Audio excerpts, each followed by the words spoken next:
Golpearon el metal desde adentro. No fue un golpe fuerte, fue torpe, desesperado, como si las manos ya no tuvieran fuerza suficiente para pedir auxilio. El sonido quedó atrapado bajo la tierra húmeda, apagado por capas de barro viejo y raíces podridas. Dentro del autobús escolar enterrado, dos niñas respiraban al mismo tiempo, pero no juntas. Cada una luchaba por su propio aire. La menor fue la primera en llorar, no con ruido, con ese temblor silencioso que sacude el pecho y quema la garganta. La mayor apretó los dientes, sintiendo cómo el óxido del pasamanos se deshacía en su palma. El olor a moho, gasolina seca y algo más, algo animal, las envolvía. Oscuridad total, frío clavándose en los huesos.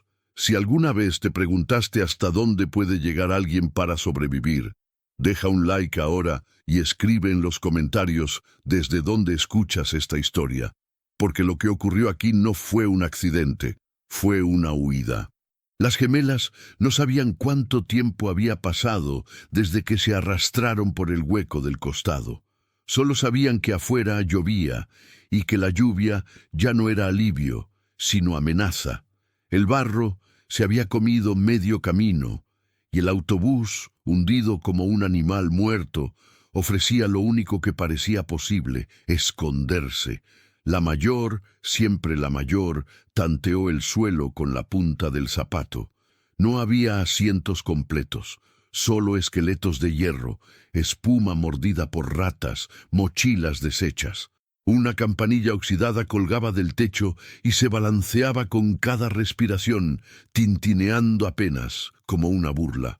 El llanto se volvió incontenible cuando la menor rozó algo blando. Retrocedió de golpe. La mayor acercó la mano. Trapo húmedo, un abrigo viejo, infantil, demasiado pequeño para un adulto, demasiado grande para un animal. Nadie dijo nada. El silencio fue peor que cualquier grito.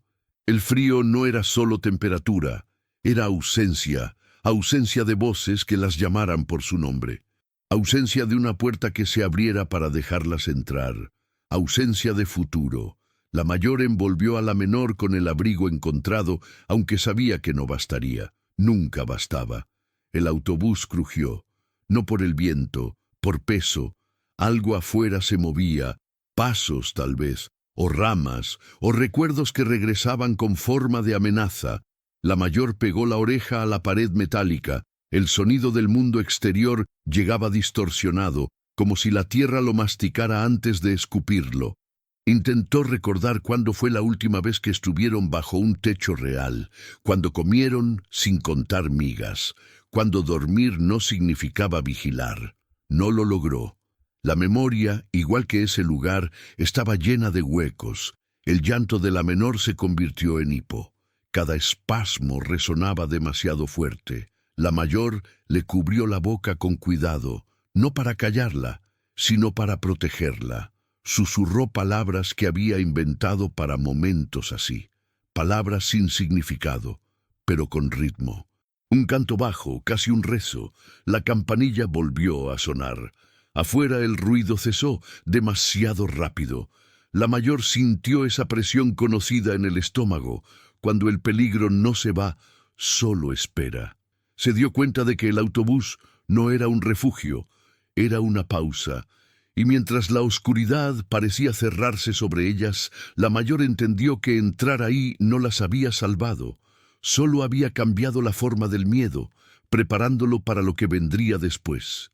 Antes del barro, antes del metal enterrado, antes incluso de aprender a correr sin hacer ruido, las gemelas habían aprendido otra cosa: a no esperar nada de nadie. Vivían moviéndose, siempre. Casas que no eran casas, habitaciones prestadas por una noche, galpones donde el aire sabía a humedad y resignación.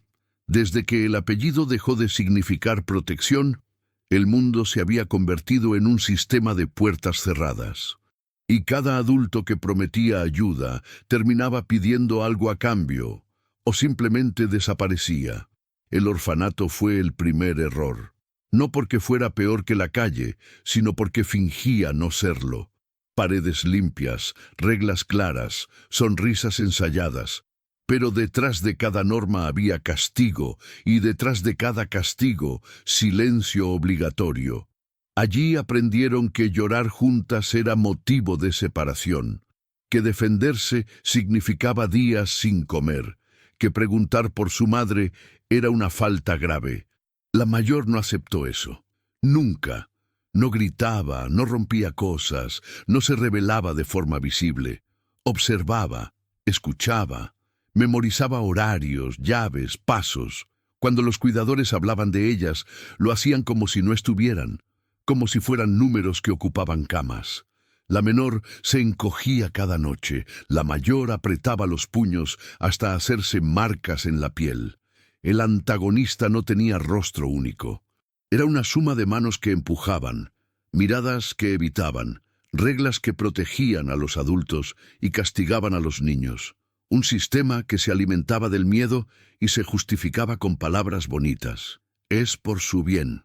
No hay recursos. No exageren. El día que todo se rompió, no hubo gritos. Hubo una carpeta manila sobre un escritorio. Hubo un nombre mal escrito. Hubo la palabra traslado. Separación definitiva. La mayor entendió el mensaje sin que se lo explicaran. Sobrevivir juntas ya no era conveniente para nadie más. Esa noche no durmieron. La menor temblaba, repitiendo que no quería irse sola. La mayor tomó una decisión sin anunciarla. Robó pan duro de la cocina, una botella medio llena, y esperó el momento exacto en que el guardia bostezaba frente al televisor. Salieron por la puerta de atrás, descalzas, con el corazón golpeando más fuerte que los pasos. La calle no fue un shock. Ya la conocían. Lo nuevo fue la persecución invisible. Voluntarios preguntando demasiado. Policías fingiendo ayudar. Carteles con descripciones vagas. Cada adulto podía ser una amenaza. Cada refugio, una trampa. Se movieron hacia los márgenes, terrenos baldíos, vías muertas, lugares donde nadie buscaba a nadie. Comían cuando podían. Dormían por turnos. La mayor enseñó a la menor a reconocer sonidos peligrosos, motores lentos, pasos irregulares, voces demasiado suaves. El hambre afinó los sentidos. El frío volvió la piel ajena, y aún así no se detuvieron, porque detenerse significaba ser encontradas, y ser encontradas significaba perderse. El día de la lluvia fue distinto. No por la intensidad, sino por la duración. El agua borró huellas, pero también caminos. El barro atrapaba los pies, y la menor comenzó a quedarse atrás. La mayor cargó con ella hasta que los brazos dejaron de responder. Entonces lo vieron. El autobús escolar, medio tragado por la tierra, olvidado como ellas. No parecía un milagro. Parecía un error viejo del mundo, pero era eso o seguir expuestas. Entraron sin pensar demasiado, empujadas por el cansancio y la urgencia, y mientras el barro sellaba la entrada, la mayor no pudo evitar una certeza incómoda. Ese lugar no estaba vacío por casualidad, porque hay sitios que no se abandonan, se esconden. La decisión no fue heroica, fue torpe, dolorosa. Y llegó demasiado tarde para evitar consecuencias. La mayor lo supo en el instante en que el barro cedió bajo su peso, y la menor casi desapareció frente a ella. El suelo no era suelo, era una trampa blanda que succionaba, que no gritaba, que no avisaba, solo tragaba. La mayor se lanzó al frente, clavando las uñas en la tierra húmeda hasta que se partieron, usando el cuerpo como ancla. El tirón le quemó los hombros. La menor lloró, esta vez con sonido, con terror puro. Logró sacarla. A cambio, dejó sangre en el barro y algo más invisible, la última opción de seguir avanzando. La lluvia no disminuía. Cada gota era un peso más sobre un mundo que ya no las quería. Volver atrás era imposible. El camino había desaparecido. Seguir adelante significaba quedar atrapadas en campo abierto, visibles, vulnerables. El autobús apareció entonces no como refugio, sino como límite. Entrar fue una renuncia. La mayor empujó primero, forzando el hueco del costado oxidado hasta abrirse la piel del antebrazo. El metal raspó carne, pero no se detuvo. La menor pasó después, torpe, resbalando, golpeándose la rodilla. No hubo tiempo para quejarse. Afuera, algo se movía. No lo vieron. Lo sintieron. El sonido de un motor lejano, voces amortiguadas por la lluvia, risas cortas, secas, adultas. La mayor empujó a la menor hacia adentro y se deslizó detrás, usando el cuerpo para tapar la entrada. El barro cayó como una cortina pesada. Oscuridad. El mundo exterior quedó reducido a vibraciones. Respirar se volvió una tarea consciente. Dentro del autobús, el aire estaba muerto, viejo. Cada inhalación sabía a abandono. La menor comenzó a hiperventilar. La mayor la sostuvo, contando segundos con los labios pegados a su oído. 1, 2, 3. El temblor no cedía. Fue entonces cuando escucharon el golpe desde afuera, no directo, no violento, un roce, luego pasos, alguien rodeando el vehículo. El metal vibró apenas cuando una mano tocó la carrocería, no para abrir, para confirmar. La mayor apretó la boca de la menor, esta vez con firmeza, no por crueldad, sino por supervivencia. La menor entendió, cerró los ojos, dejó de moverse. El silencio se volvió insoportable. Pasaron segundos o minutos. El tiempo se deformó. Afuera, una voz dijo algo ininteligible. Otra respondió con fastidio. Luego el sonido de pasos alejándose. El motor se perdió en la distancia. La mayor soltó a la menor. Ambas respiraron al mismo tiempo, como si el cuerpo hubiera esperado permiso. Pero el alivio no llegó, porque quedarse también era una decisión, y toda decisión tenía un precio. La rodilla de la menor sangraba, el brazo de la mayor ardía. No tenían vendas. Usaron el abrigo encontrado antes. Al tocarlo de nuevo, la mayor notó algo que antes no había querido aceptar. No estaba húmedo solo por la lluvia. Había manchas antiguas, oscuras, rígidas. No dijeron nada. La ruptura no fue huir del orfanato. No fue la noche en la calle. Fue ese instante exacto en que entendieron que nadie las estaba buscando para salvarlas. Que el mundo afuera no era un error momentáneo, sino una estructura diseñada para olvidar. Y al quedarse dentro del autobús, herida una, sangrando la otra, la mayor asumió algo que le pesaría más que el hambre o el frío. Salir de allí no sería solo cuestión de tiempo, sería una amenaza en sí misma. Porque a veces el punto de no retorno no es una puerta que se cruza, sino un lugar donde decides quedarte, sabiendo que nada volverá a ser igual después. Cuando el cuerpo dejó de temblar, la mente comenzó a escuchar lo que siempre estuvo allí. El autobús no estaba en silencio, nunca lo estuvo. Emitía sonidos lentos, casi orgánicos, como si el metal enterrado siguiera adaptándose al peso de la tierra que lo había reclamado. Cada cierto tiempo, algo crujía en el techo, no como un golpe, sino como un estiramiento doloroso. El eco viajaba por el interior y regresaba deformado, haciendo imposible saber de dónde venía realmente. La mayor avanzó despacio, con una mano extendida y la otra pegada al cuerpo de la menor, guiándola. El suelo no era plano.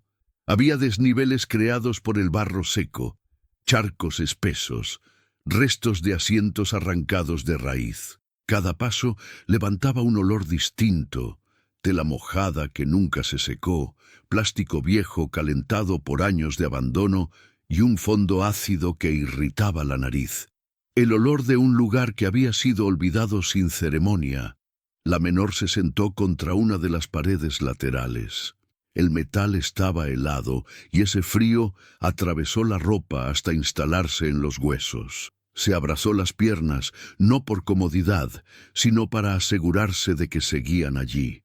Cerró los ojos apenas un segundo y los volvió a abrir de inmediato. Dormir no era una opción. Dormir siempre había sido peligroso. Desde algún punto del techo, el agua caía de forma intermitente. Gota, pausa, gota. El sonido era hueco, como si cayera sobre algo blando. La mayor intentó localizarlo, pero el eco confundía la distancia. En lugares así, el oído traiciona. Exploró el interior con movimientos mínimos. No buscaba comida, no buscaba salida, buscaba entender el espacio, medirlo, conocer sus amenazas. Encontró mochilas abiertas, sin dueños, zapatos infantiles deformados por el tiempo, un cuaderno escolar deshecho, las hojas pegadas entre sí, la tinta convertida en sombras. Al tocarlo, una página se desintegró en sus dedos. Nada sobrevivía intacto allí. Halló una linterna rota. No funcionaba, pero el plástico seguía firme. La guardó en el bolsillo del abrigo, no por esperanza inmediata, sino por hábito. Cualquier cosa podía volverse necesaria cuando no había nada más. También encontró una cuerda corta, húmeda, demasiado gastada para sostener peso, pero útil para atar, marcar, recordar. El frío se instaló sin pedir permiso, primero en los pies, luego en las manos, después en la espalda. No era un frío violento, era persistente, como una advertencia lenta. La mayor arrancó trozos de espuma de los asientos rotos y los colocó entre el suelo y donde la menor estaba sentada. No calentaban, pero aislaban un poco. En ese mundo, la diferencia entre soportable e insoportable era mínima. La campanilla oxidada colgada cerca del frente se balanceó de pronto. No había viento, no hubo movimiento visible, solo el sonido breve, metálico, casi burlón. La mayor levantó la vista de inmediato. El corazón le golpeó el pecho con fuerza contenida. Observó, esperó, nada más se movió. Colocó restos de asientos frente al hueco por donde habían entrado, creando una barrera improvisada. No detendría a nadie decidido, pero rompería el silencio si alguien intentaba pasar. El ruido era su única alarma. En la calle, el silencio siempre precedía al peligro. La menor susurró que le dolía la pierna. La herida seguía sangrando, lenta, constante. La mayor usó el abrigo encontrado para presionar. Al hacerlo, volvió a sentir la rigidez extraña de la tela, las manchas viejas que no eran de lluvia. Un olor distinto emergió al apretar. Antiguo, encerrado. No dijo nada. Nombrar ciertas cosas las hacía reales. Pasaron minutos, o tal vez horas. El tiempo no funcionaba igual bajo tierra. El autobús no ofrecía seguridad, solo ocultamiento. No era un hogar, era una pausa incómoda entre peligros. La mayor se sentó frente a la menor, espalda contra metal, rodillas flexionadas. Cerró los ojos un segundo más de lo prudente y escuchó. El goteo, el crujido, la campanilla inmóvil, su propia respiración intentando no hacer ruido. Entonces lo percibió. No un sonido nuevo, una ausencia. El goteo había cambiado de ritmo, no caía donde antes. Algo, en algún punto del techo o del suelo, había empezado a absorber el agua, y esa modificación mínima en el comportamiento del lugar fue suficiente para que la mayor entendiera que el autobús no solo estaba abandonado, estaba siendo usado de formas que aún no comprendían. El cambio fue sutil, tan pequeño, que habría pasado desapercibido para cualquiera que no estuviera acostumbrado a sobrevivir escuchando. La mayor inclinó la cabeza conteniendo la respiración. El goteo ya no caía en intervalos regulares. No había desaparecido, había sido redirigido, como si algo hubiera sido colocado debajo, absorbiendo el agua, tela, espuma, papel, algo que no pertenecía al autobús original. Avanzó despacio hacia el sonido, descalzándose para no hacer ruido. El suelo estaba más seco en esa zona, demasiado seco para un vehículo enterrado bajo lluvia constante. Se agachó y pasó la mano por la superficie. Polvo apelmazado, huellas viejas, deformadas pero inconfundibles. Alguien había estado allí después de que el autobús fuera tragado por la tierra. La menor la observaba sin hablar, con los ojos abiertos de par en par. No preguntó. Aprendió hacía tiempo que las respuestas no siempre eran alivio. La mayor encontró una lona doblada contra la pared. No era parte del autobús. Estaba colocada con intención, cubriendo algo. Dudó un segundo. Levantarla significaba aceptar que no estaban solas, al menos no en el tiempo. Pero dejarla intacta significaba ignorar una verdad que podía costarles caro. La levantó. Debajo había un espacio acondicionado, precario pero claro, cartones superpuestos, ropa infantil doblada con cuidado, latas vacías alineadas en una esquina. No basura, orden. El orden de alguien que no quiere ser encontrado, pero necesita permanecer. La menor se acercó, arrastrando la pierna herida. Al ver la ropa, sus ojos se llenaron de lágrimas nuevas, no de miedo, de reconocimiento. Alguien había sobrevivido allí, alguien pequeño, alguien como ellas. Entre los cartones, la mayor encontró marcas hechas con un objeto puntiagudo sobre el metal del piso. Rayas, días contados, muchos más de los que un niño debería soportar solo. Algunas rayas estaban cruzadas con fuerza, como si quien las hizo hubiera querido borrar el paso del tiempo, o dejar de contarlo. Había también dibujos, torpes, una casa con chimenea, dos figuras tomadas de la mano, un autobús, y repetida varias veces una figura alta, sin rostro, dibujada siempre fuera del vehículo, observando. El descubrimiento trajo una sensación peligrosa, esperanza. No estaban locas, el lugar había servido antes. Era posible permanecer allí sin morir de inmediato. Pero esa misma certeza abrió otra grieta. Si alguien había vivido allí, ¿por qué se fue? La mayor revisó las latas, vacías hacía tiempo, algunas aplastadas, otras abiertas con cuidado. No había restos de comida reciente, no había olor a presencia viva. El refugio había sido abandonado, no evacuado. En un rincón más oscuro, encontró algo que no esperaba.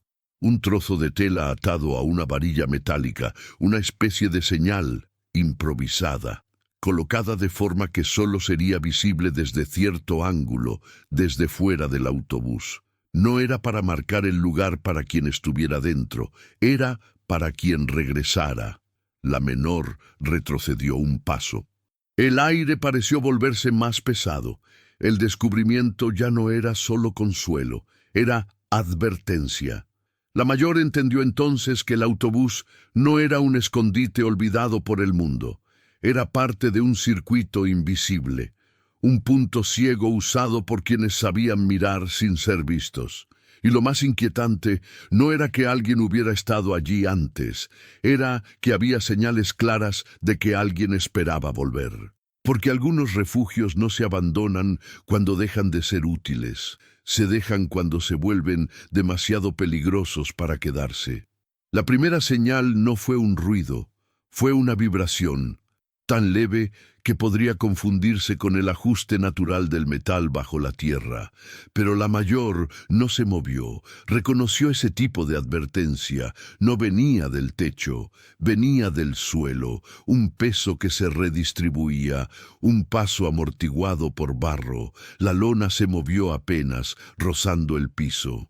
La menor contuvo el aliento sin que nadie se lo pidiera. El aire se volvió espeso, cargado de una electricidad muda. El refugio, que minutos antes parecía una posibilidad, se transformó en un punto de exposición. La campanilla oxidada no sonó. Eso fue lo peor. Significaba que quien se acercaba conocía el lugar. Sabía cómo moverse sin tocarla. La mayor apagó cualquier movimiento. Señaló a la menor que se quedara quieta, completamente inmóvil. El dolor de la pierna herida era irrelevante ahora. El cuerpo aprendía rápido que debía silenciarse para seguir existiendo. Desde el exterior llegó un sonido seco, no un golpe, una presión, como si alguien empujara la carrocería con el hombro para sentir su resistencia. Luego otro, más abajo, confirmación, búsqueda. Una sombra se filtró por la rendija cubierta de barro. No tenía forma clara, solo una interrupción en la poca luz que lograba entrar. Alguien estaba allí, y no estaba improvisando. La mayor recordó las marcas, los dibujos, la señal colocada para quien regresara. El autobús no había sido descubierto por accidente. Había sido vigilado. Una voz murmuró algo desde afuera. No gritó, no llamó, no preguntó. Era un murmullo práctico, dirigido a nadie en particular, como si hablara con el lugar mismo. La menor sintió un nudo en el estómago. Ese tipo de voz no busca respuesta, busca confirmar. El barro comenzó a ceder un poco en el costado.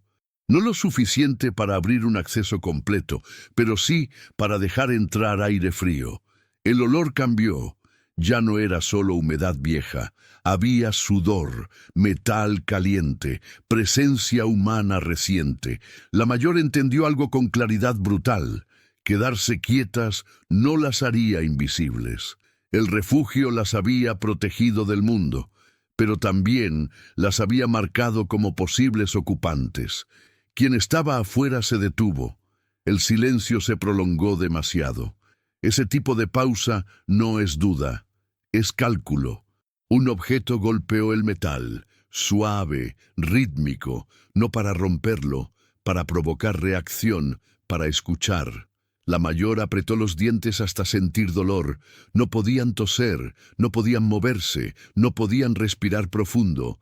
El golpe cesó. Los pasos se alejaron unos metros. Luego regresaron por otro ángulo. El patrón se repetía: rodeo, medición, paciencia. La menor temblaba, pero no lloró. La mayor se dio cuenta de que su hermana ya entendía la gravedad del momento. No era una amenaza inmediata. Era peor. Era alguien dispuesto a esperar. Finalmente los pasos se retiraron del todo. El peso desapareció. El aire volvió a asentarse, pero nada volvió a la normalidad. La mayor no se relajó. Sabía que aquello no había terminado. Quien había venido ahora sabía algo nuevo. El autobús estaba ocupado otra vez. Y cuando alguien descubre que sabe demasiado, quedarse quieto deja de ser una opción segura. El refugio ya no era un escondite. Era una cuenta regresiva silenciosa que acababa de empezar. No hablaron de inmediato. El silencio que siguió a la retirada de los pasos no era alivio, era evaluación. El tipo de silencio en el que el cuerpo espera el segundo golpe, incluso cuando ya no llega. La mayor fue la primera en moverse, muy despacio. Se acercó a la menor y apoyó la frente contra la suya.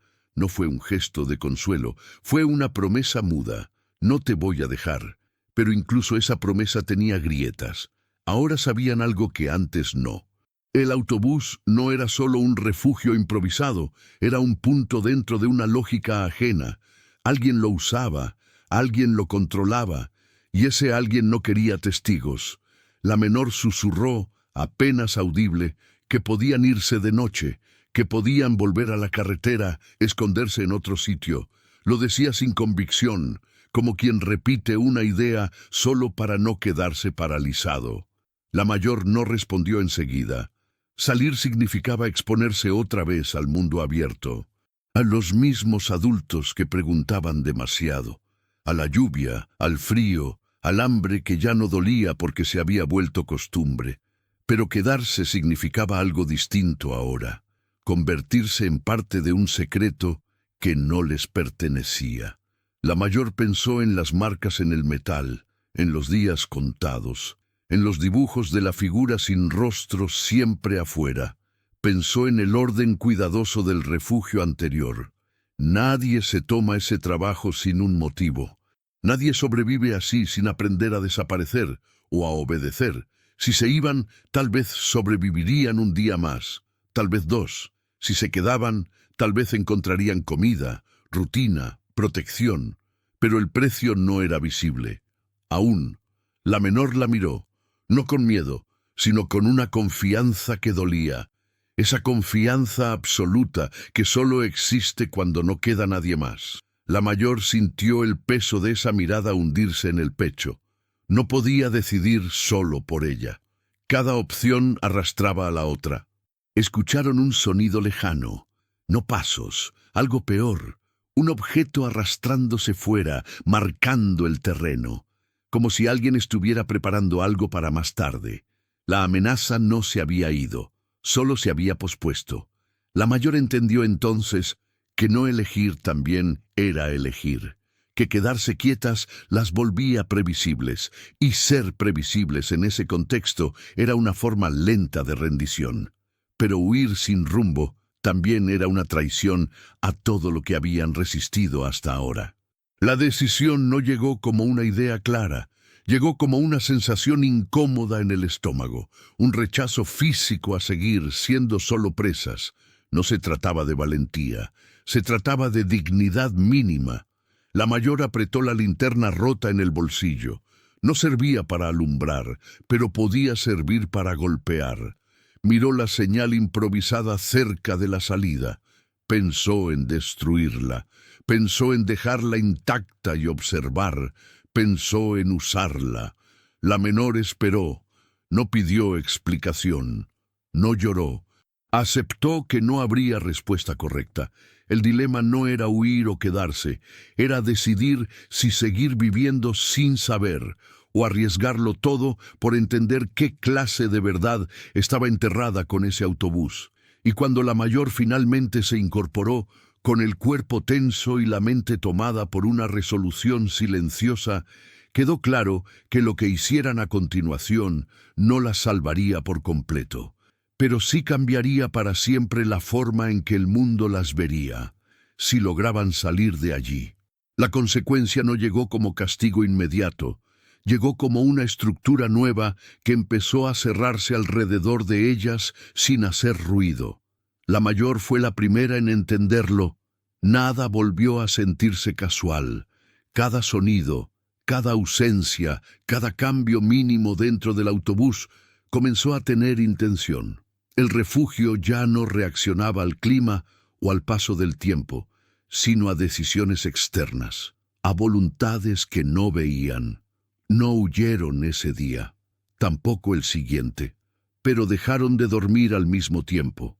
La mayor se mantuvo despierta mientras la menor cerraba los ojos en intervalos cortos, rotos, con el cuerpo rígido como si el sueño pudiera traicionarla. El dolor de la pierna empeoró, la herida comenzó a inflamarse. No había fiebre aún, pero el calor bajo la piel era una advertencia silenciosa. El cuerpo siempre paga antes de que la mente acepte. Al segundo amanecer bajo tierra, encontraron algo nuevo cerca del hueco de entrada. No pan esta vez. Una botella con agua limpia, tapada, sin marcas, sin olor extraño, colocada donde solo podía verse desde dentro. No era abandono, era precisión. La mayor no la tocó de inmediato. Pasaron horas. El agua estaba ahí, inmóvil, como una pregunta que no exigía respuesta inmediata, pero que no desaparecería. La menor la miraba con una mezcla de deseo y rechazo, sed y miedo, luchando por el mismo espacio. Cuando finalmente bebieron, lo hicieron despacio. Cada sorbo era alivio y compromiso. El cuerpo lo aceptó antes que la conciencia. Ese fue el verdadero cambio. Ya no estaban sobreviviendo a pesar del lugar.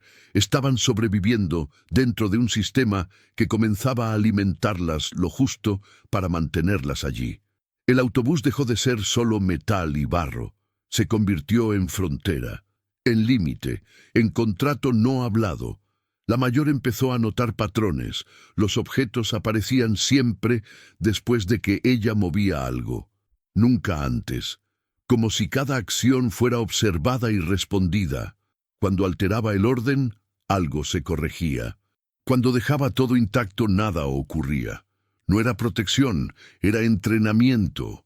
La menor preguntó una noche, con la voz rota por el cansancio, si eso era mejor que la calle. La mayor no respondió, porque la respuesta verdadera daba miedo.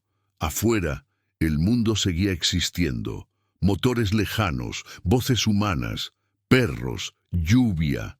Pero todo sonaba más lejano ahora, como si el autobús no solo estuviera enterrado bajo tierra, sino fuera del tiempo.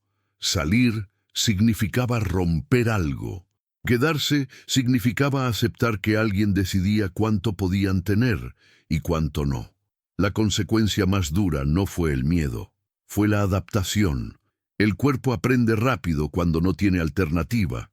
El hambre se volvió controlada, el frío, tolerable, el peligro, predecible, y lo predecible siempre es más fácil de soportar que lo caótico. Ese pensamiento, apenas formulado, le provocó náuseas a la mayor, porque entendió algo esencial.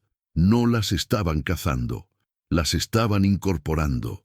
La figura sin rostro de los dibujos ya no aparecía como amenaza directa, ahora era presencia implícita, un observador constante que no necesitaba mostrarse, y eso era peor que la persecución abierta, porque no había contra quién correr.